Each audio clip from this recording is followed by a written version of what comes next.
노래 한 곡이 제가 하려고 하는 설교 3편을 다 요약해주고 또 요한복음 9장을 정리를 다 해줍니다. 복음성가에 수록된 그 곡이 편곡이 된 것 같아요. 너무나 아름답고도 또 귀한 찬양을 우리가 들었습니다. 우리 솔리스트 한번 잠깐 일어나 볼까요? 솔리스트들 이제 마스크를 다 착용해서 얼굴이 식별이 안 되는데 우리 솔리스트들 또 우리 대원들, 특별히 우리 김종윤 선생님, 또 이경희 집사님, 우리 반주자님, 우리 감사의 마음을 다해서 박수 한번 칩시다.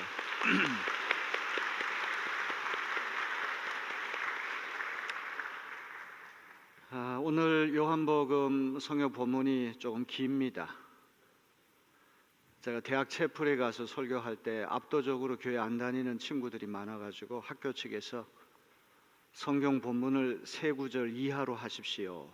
꼭 주문이 옵니다. 심지어 어떤 교회에서도 주일날 성경 본문은 3절 이상을 읽지 않는 그런 교회도 있습니다.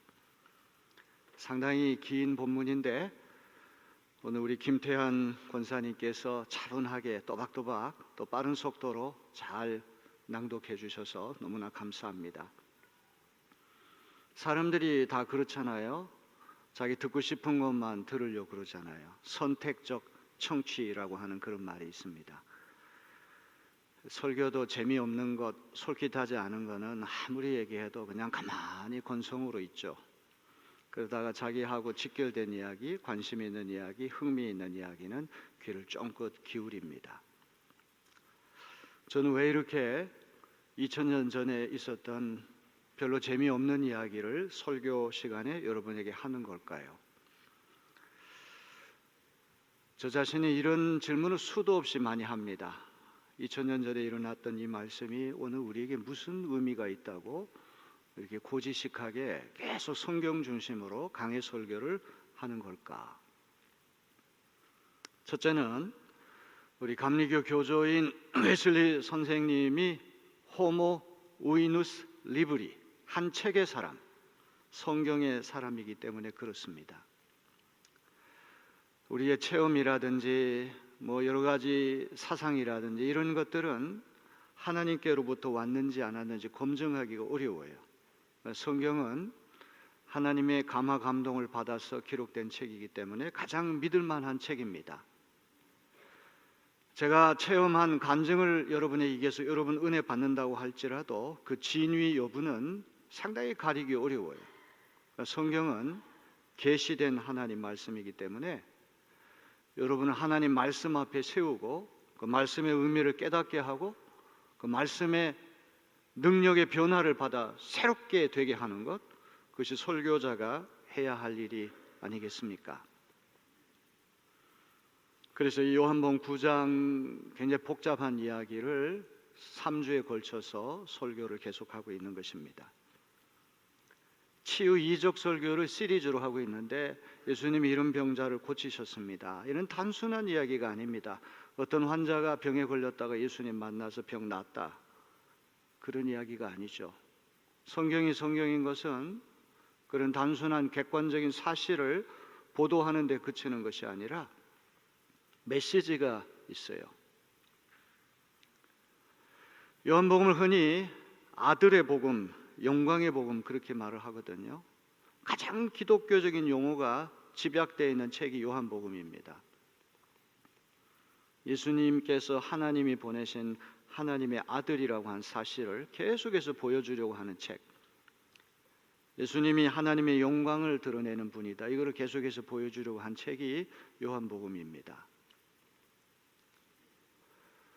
실로암이라고 하는 연못은 기드론 골짜기의 기혼샘에서부터 발원하는 그 물을 수도관, 도관을 만들어서 쭉 흘러서 예루살렘까지 오게 하는 거예요. 예루살렘에 그치지 않고 흐르는 유일한 샘물이 실로암입니다. 기혼샘에서부터 예루살렘까지 보내졌다, 센트, 보냄을 받았다 해서 이름이 실로암이에요. 예수님이 하나님이 보내신 아드님이시다, 이거를 보여주는 책이 요한복음입니다. 나면서부터 맹인된 사람에게 예수님이 침을 뱉어서 진흙을 개어서 머드팩을 두 눈에 바르게 하신 다음에 실로암 못에 가서 씻으라. 이 사람도 실로암 보냄을 받은 그 장소에 가서 보냄을 받게 된 것이죠. 예수님이 하나님이 보내신 분이라고 한다면 실로암 그 이름 자체가 이미 예수 그리스도를 상징하는 것입니다. 하나님이 보내신 예수님이 나면서부터 맹인된 사람을 실로암 연못에 보내서 눈을 씻었더니 개안이 돼서 세상을 보게 된 것입니다. 생수이신 예수님의 은혜로 그가 세상을 새롭게 보게 된 것이죠. 예수님이 세상의 빛이고 생명의 빛이라고 말씀했는데 오른쪽 왼쪽 시력이 2.0이 나와서 100m 밖에 있는 것도 식별할 정도 눈이 대단히 좋다고 할지라도 어두컴컴한 칠흑같이 어두운 밤이 되면 시력이 아무리 좋아도 어두운 밤에 사는 것이죠. 오늘 우리가 육신의 눈이 아무리 밝고 대단하다고 할지라도 눈에 보이는 것이 꼴상 사나운 것만 보고 더러운 것만 보고 추한 것만 보고 음란한 것만 보고 못된 것만 보고 싸움박질하는 것만 보고 그렇다면 우리는 두 눈은 시퍼렇게 뜨고 있는지는 모르지만 영적으로 맹인된 사람에 불과한 거예요. 그러나 예수님이 세상의 빛이고 생명의 빛이신데 나면서부터 맹인이 됐다고 할지라도 예수님을 만난 사람은 두 눈을 뜨게 되고 세상을 새롭게 보게 된다는 말이죠. 은혜를 받고 세상을 보는 것하고 은혜 받기 전에 세상을 보는 것은 차이가 있습니다. 불치병에 걸려가지고 간신히 살아남은 분이 하는 얘기가 있죠. 사선을 넘어서 들락거리다가 기적적으로 목숨을 건진 다음에는 하루하루가 보너스다. 하나님 주신 선물이다. 길을 지나가다 보는 이름 없는 들꽃도 애사롭게 보이지 않고 하늘에 둥둥 떠가는 구름도 애사롭게 보이지 않고 세상 만사가 다 새롭게 보이게 된다는 그런 말이에요. 요한복음 9장이 우리에게 도전하는 메시지가 바로 이것인 줄로 믿습니다. 두 눈을 시퍼렇게 뜨고 있는데도 우리가 늘 보는 것은 더러운 것, 추한 것, 음란한 것, 볼성사나운 것만 보면 우리는 영적인 맹인에 불과한 것이죠. 그러나 두 눈이 백내장, 녹내장, 황반변성, 시력이 침침하다고 할지라도 생명의 빛, 세상의 빛이신 예수님 만나서 마음이 새로워지고 삶의 태도가 새로워진다면 우리는 개안이 돼서 세상을 새롭게 보는 역사가 일어나게 될 줄로 믿습니다. 항상 이쪽 동네는 아멘을 잘 안 한단 말이에요.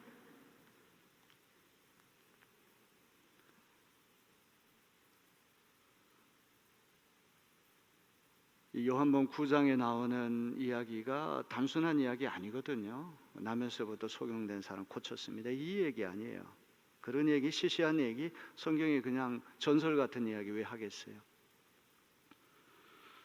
제자들이 묻습니다. 선생님, 이 사람이 나면서부터 장님이 된 것이 부모님 죄 때문입니까? 자기 죄 때문입니까? 오늘 우리가 고난을 겪으면 자꾸 원인을 찾아보잖아요. 내가 왜 이렇게 됐을까? 우리 조상들이 뭐 잘못한 거 아닐까? 가게에 흐르는 저주 때문에 그런 것은 아닐까? 원인을 찾아본다는 건 좋은 일이죠. 왜냐하면 그건 반성할 수 있고 회개할 수 있는 것이죠. 그러나 그것이 지나치게 되면 점점 다른 사람 탓을 하게 되고 원망하게 되고 주저앉아가지고 신세 한탄만 하기가 쉬운 거예요. 오늘 우리가 겪는 상당 부분의 고난은 어제 우리가 지은 죄의 결과로 찾아올 때가 있습니다. 근데 예수님이 참 놀라운 분은 시각을 바꿔주시는 거예요. 부모의 죄 때문도 아니고 자기의 죄 때문도 아니고 하나님이 이 사람을 통해서 할 일을 보이기 위해서 그렇게 된 것이다. 얼마나 아름다운 말이에요. 실제로 그리스도인 가운데 참혹한 교통사고를 당해가지고 얼굴이 다 찌그러지고 왜곡되고 성형수술을 수없이 해도 얼굴이 아주 흉한 사람이 내가 왜 이렇게 됐지? 우리 조상들이 지은 죄 때문이야? 아니면 내가 무슨 죄를 지었다고 그래? 이런 신세 한탄이 아니라 하나님이 이런 고난을 통해서 하실 일이 있을 거야. 믿음의 자세로 고난을 받아들이니까 하나님이 그를 통해 놀라운 일을 하시잖아요. 한 번밖에 없는 우리 인생인데 어떻게 오늘의 고난을 계속 뒤돌아보면서 원인만 찾고 누구 탓만 하고 신세 한탄만 하고 진정한 회개가 아니라 계속 과거에 발목이 묶여 있다면 그처럼 비참한 인생은 없을 것입니다. 여기 요한복음 9장이 우리에게 들려주려고 하는 이야기가 그런 이야기예요. 오늘 우리 그 가사에도 제가 보니까 나면서부터 소경된 사람 얼마나 불행한 사람입니까? 아주 슬픈 사람이에요. 그런 그가 세상의 빛, 생명의 빛인 예수님을 만나가지고 두 눈이 뜨여져 가지고 세상을 새롭게 보게 되었다고 하는 것, 이거보다 더 놀랍고 찬란한 신비가 어디 있겠습니까?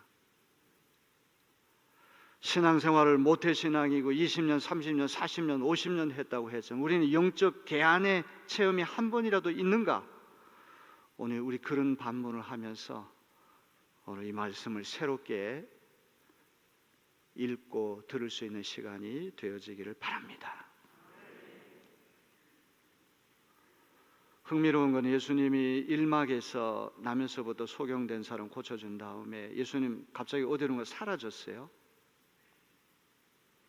이런 일이 있게 되면은 어제까지만 해도 태어날 때부터 맹인이 돼가지고 성전 뜰에서 구걸하던 저 사람이 어떻게 두 눈을 저렇게 보게 됐지? 다 궁금하죠. 이웃 사람들과 주변 사람들이 신원을 확인합니다. 이 사람 옛날 그 사람 맞아? 교회를 다닌 다음에 한 사람이 이웃 사람들의 궁금증을 불러일으킨다면 얼마나 좋을까요? 술 주정뱅이 맨날 가정폭력 일삼고 도박하고 음란물에 찌들려 중독되어 살던 사람이 갑자기 교회에 나가가지고 다 끊어버리고 새 사람이 돼가지고 개과천선했어요. 옛날에 그 사람이 아니에요. 그러면 동네 사람들이 다 눈에 불을 켜고 야, 이 사람 옛날 그 사람 맞아? 지금 이 맹인 청년도 그런 거 아닙니까? 제일 먼저 지인들이 이 청년이 옛날 그 청년 맞아? 그랬더니 어떤 사람은 맞다 그러고 어떤 사람은 비슷한 사람 같은데, 그랬더니 이 청년이 뭐라고 그래요? 내가 맞다. 사람들이 다 놀라죠. 도대체 어떤 이가 이 사람을 이렇게 만들었을까? 누가? 어떻게 눈을 뜨게 됐냐?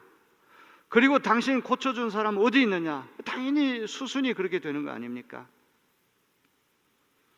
세상에 살다가 나쁜 짓을 일삼고 다른 사람에게 피해만 끼치고 그런 인생을 살다가 예수 믿고 우리가 새로워져서 정말 복이 달라진 사람이 되면 당신 어떻게 그렇게 변화돼서 어떻게 된 겁니까? 당신 그렇게 만든 사람 누굽니까?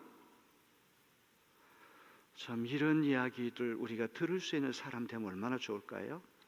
물론 대부분의 사람들이 세상에 나가서도 선량하게 살기 때문에 획기적인 변화를 기대하기는 어렵겠죠.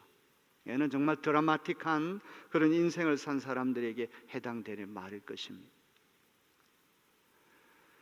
고쳐주신 예수님이 현장에 없다고 할지라도 여전히 중심 테마는 너의 눈을 뜨게 해준 그 이가 그분이 누구냐는 거예요. 치유 이적에서 놓치지 말아야 할 부분이 이거예요. 어떤 사람이 불치병에서 고침 받았습니다. 그게 중요한 게 아니라 그 일을 행하신 분이 누구냐 이거죠. 여기서도 계속 예수님 그분이 누구냐 이 문제를 가지고 이야기가 진행된다는 것을 기억해야 됩니다. 신원이 확인된 다음에 이 청년을 지인들이 바리새인들에게 데리고 가요. 인터뷰라고 보기보다는 하나의 취조, 신문에 가까운 아주 험악한 그런 문답이 오고 가고 있습니다. 바리새인들이 그 맹인 청년을 보고 어떻게 보게 됐느냐 그랬더니 예수라고 하는 그분이 침을 흙에다 뱉어가지고 머드팩을 만든 다음에 내 눈에 바르고 실로암 못에 가서 씻으라고 그래서 내가 이렇게 됐다. 자초지종을 자세하게 설명을 해요. 자, 그 다음에가 중요한데요. 이 바리새인들이 어떤 태도를 보입니까? 예수님의 안식일의 규례를 어겼다는 거예요. 제가 많이 얘기했습니다. 유대인이 안식일을 지킨 것이 아니라 안식일이 유대인을 지켜줬다. 주후 70년경에 로마 군단 병력이 예루살렘에 쳐들어 예루살렘 성전이 괴멸되면서부터 본격적인 디아스포라가 발생하는 게 유대인이 이제 영토와 주권을 상실하고 전 세계로 흩어져 러시아에 많이 갔습니다. 스페인에 엄청 많이 갔습니다. 스페인이 가톨릭 제국이라서 유대인을 강제 개종을 시키니까 견디다 못해가지고 배 타고 네덜란드로 많이 갔어요. 암스테르담을 유럽의 예루살렘이라고 그렇게 불렀어요. 2000년이라고 하는 기나긴 세월 동안을 영토가 없이 주권 없이 남의 나라에 빌붙어서 떠돌이 생활하는 민족, 유대 민족인데 그 민족이 Jewish identity, 유덴툼, 유대교라고 하는 정체성을 지속할 수 있었던 이유 중에 하나는 안식일을 목숨 걸고 지켰다는 거예요. 하나님 우주 만물을 창조하실 때 엿새 동안 일하시고 일곱째 날 안식하셨거든요. 10계명 중에 유일하게 하나님이 본을 보여주신 계명이 안식일 계명이라는 거예요. 1년 365일 돌리고 끝없이 노동하는 거. 대개는 탐욕 때문에 그런 것이죠. 돈을 더 벌어가지고 부자 되려고. 안식일이라고 하는 것은 리듬을 지키라고 하는 것입니다. 엿새 동안 일하고 일곱째 날 안식하면서 하나님의 은혜 안에 있으라 그런 이야기죠. 안식일을 지키는 것이 어떤 것이냐, 안식일을 어기는 것이 어떤 것이냐. 유대인들이 이걸 가지고 연구를 많이 해가지고 39개 조항을 만들었어요. 안식일을 어기는 것 조항이 있는데 그 중에 하나가 밀가루 반죽을 안식일 날, 안식일은 금요일 날 저녁에 해 떨어지는 시간보다 토요일 저녁에 해 떨어지는 시간까지 안식일, 토요일이 안식일이거든요. 지금도 이스라엘 성지 순례를 가게 되면 호텔에, 객실에, 화장실에 안식일이 되면 두루마리 화장지를 싹 치워버리고 클리넥스만 갖다 놔요. 왜? 두루마리를 둘둘 마는 것이 노동, 이게 일하는 것이 되기 때문에 안식일에도 화장실은 가야 되니까 노동을 절약하고 할 수 있는 게 뭐냐? 논란이 벌 클리넥스 쏙 뽑는 거, 노동을 절약하는 이것 정도는 하나님이 봐주실 것이다. 이렇게 세심하게 안식일에 대한 규례를 지켰던 사람들이거든요. 근데 예수님이 그 39개 조항 가운데 하나가 밀가루 반죽하지 말고 진흙 개지 말라고 하는 조항인데 그 침 가지고 진흙을 개었으니까 안식을 어겼다는, 그러면서 죄인이다, 하나님으로부터 온 사람 아니다, 이 얘기예요. 상당히 고약한 겁니다. 오늘 언론이 그런 일을 많이 하잖아요. 특정인을 프레임을 미리 씌워놓고는 이 사람은 완전히 이런 사람이라고 아예 편견을 가지고 고정관념을 가지고 그 사람을 인격 살해하는 경우가 얼마나 많아요. 사람이라고 하는 것이 자유를 가진 존재고 생명이라는 존재고 끝없이 생성하는 존재인데 어떤 프레임에 딱 갖추어 가지고 빨갱이다, 뭐다, 그런 프레임을 걸고 넘어지면 그거 견딜 사람 어디 있습니까? 오늘 이 바리새인들의 문제는 바로 이거예요. 안식을 어겼으니까 예수님 죄인이다. 요한복음 9장이 우리에게 들려주려고 하는 메시지는 무엇입니까? 이런 적대적인 세력들하고 청년이 대결하는 것이죠. 바리새인들은 과거를 들먹이고 율법을 들먹이고 전통을 들먹이고 자기들의 고정관념을 들먹이고 이렇게 하지만 청년은 누가 뭐라고 해도 누구도 부인할 수 없는 사실은 내 두 눈이 떠졌다는 거예요. 체험에서부터 시작되는 것이죠. 이건 아무도 부인할 수 없는 건데 나면서부터 맹인된 나를 눈뜨게 해준 분이 죄인이라면 어떻게 이렇게 할 수 있느냐? 이건 하나님으로부터 오신 분이 아니라면 이런 일을 할 수가 없다. 이것이 맹인의 체험이에요. 오늘 여러분에게도 그런 신앙 체험이 있게 되기를 주님의 이름으로 기원합니다.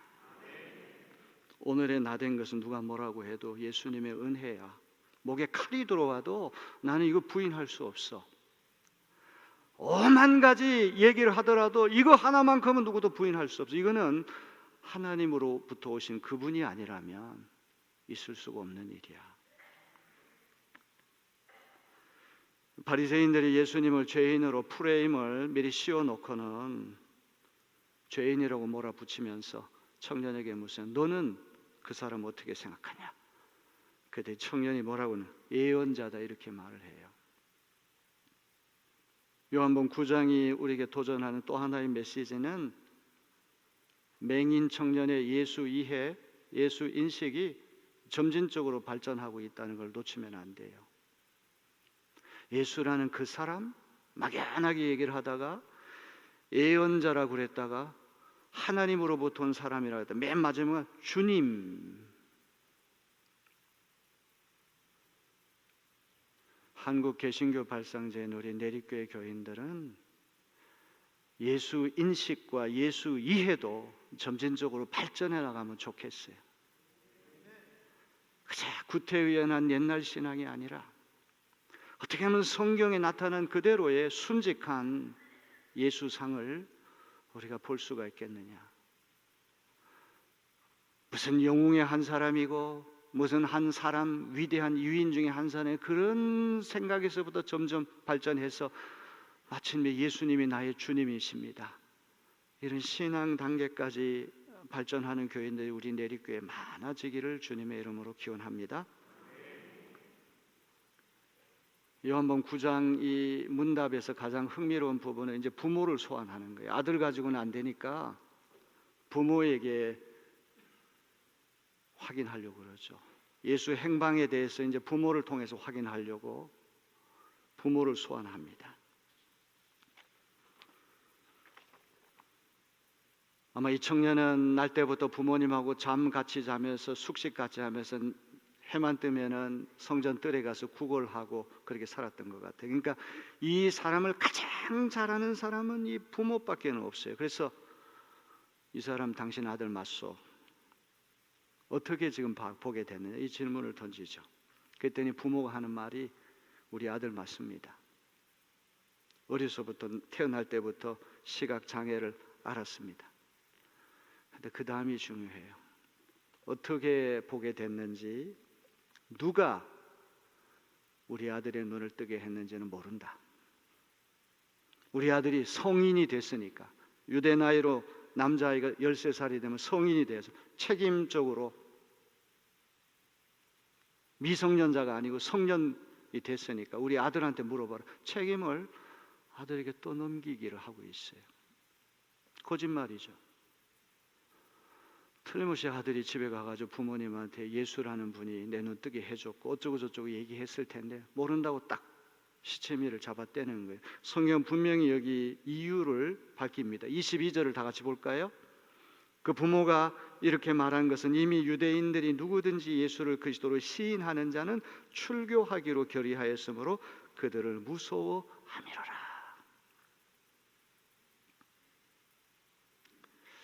무서워한다는 이 말이 제가 성경 읽고 설교 준비하면서 내 마음에 많이 와닿았어요. 무서워한다는 거.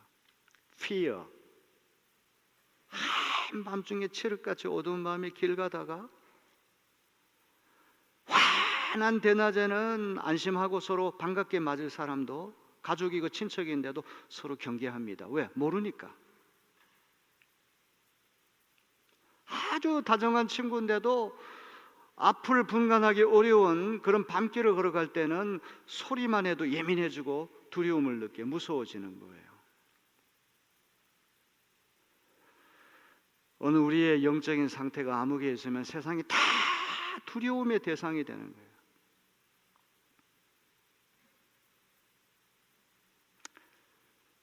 대통령이 미국에 가가지고 48초 동안 미국 대통령하고 사석에서 대화를 하다가 내려오면서 이제 검찰 출신이니까 늘 하던 습관대로 욕을 좀 하면서 비속어를 섞어서 했더니만 지금 난리가 났어요. 두렵죠. 예? 항상 녹음기 차고 다니면서 얘기하는 거 다 녹음하고 그런 시대가 됐잖아요. 예? 차 타고 가면서도 이 블랙박스 돌아가면서 녹음되는 거 보면 그거 보면 난 말 조심해야 되겠다. 목사님 흉 받다가 나중에 큰일 나겠다. 두려워요. 왜? 밤에 살기 때문에 그런 것이죠. 유대인들도 두려워하고 바리새인들 두려워하고 이 부모들은 자기들 한 목숨 살고 유대교 회당으로부터 쫓겨나면 그건 사회적인 죽음이고 유대교로부터 출교당한다는 건 곧 왕따를 당하는 것이고 완전히 그 죽은 목숨이 되는 거니까 두려운 마음 때문에 다 알고서도 우리 아들 성인 됐으니까 아들한테 물어보시오. 책임을 아들에게 떠넘기식으로 간다는 그런 말이죠. 얼마나 비정한 부모인지 몰라요. 맨 마지막으로 이제 바리새인들하고의 이제 바리새인들 신문하는 이야기가 절정인데요. 바리새인들은 모세의 제자들이고 여기 청년은 어느새 자기도 먼저 예수의 제자가 됐어요. 그래서 이 맨 마지막에 나오는 이 신문 이 문답은 모세의 제자들과 예수의 제자의 대결이에요. 여기 예수 제자인 맹인 청년은 공부도 제대로 못하고 아주 무식하고 구걸하던 사람인데 밤낮으로 율법을 연구하는 신학 박사 학위를 가진 이 바리새인들이 쩔쩔맵니다. 말수도 더 적어요. 오히려 청년의 말이 더 길어요. 더 논리정연해요.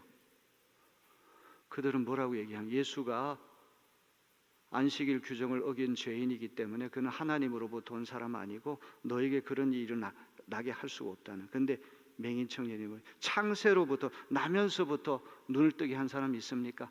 하나님으로부터 온 사람이 아니라면 어떻게 이 일을 할 수 있습니까? 누구도 부인할 수 없는, 우리 부모님도 당신들도 부인할 수 없는 일이 내가 두 눈 뜨게 된 거 아닙니까? 내 두 눈을 뜨게 해주신 분이 하나님으로부터 안 왔다면 누가 왔겠습니까? 참 아름다운 얘기죠. 예수를 믿되 심층적으로 깊은 체험이 있고 확고부동한 믿음이 있으면 누가 와서 무슨 말을 한다고 할지라도 내가 예수 믿고 오늘의 내가 된 것은 누구도 부인할 수 없는 현실이고 진실이고 진리라고 한다면 이 체험을 누가 부인할 수 있겠습니까? 기독교는 신앙은 지적인 승인이 아니에요. 어떤 교리, 교조, 신경에 대해서 고개를 끄덕끄덕거리고 맞아 이거 아니에요. 마음의 혁신이에요. 삶을 총체적으로 완전히 투신하는 것, 전력 투구하는 것이 기독교 신앙입니다. 이렇게 믿음이 점점 예수를 이해하고 인식하는 것이 점점 발전해가지고 나중에 가면 이 바리새인들을 가르치는 선생이 되잖아요. 오히려 바리새인들이 가르침을 받고 이 청년이 가르치는 그런 선생으로 지금 변화된다고 하니 얼마나 놀라운 일입니까? 오늘 우리의 신앙이 적어도 이런 신앙으로 점점 발전해야 되지 않겠습니까? 오늘 그런 은혜가 저와 여러분에게 있어지기를 주님의 이름으로 기원합니다.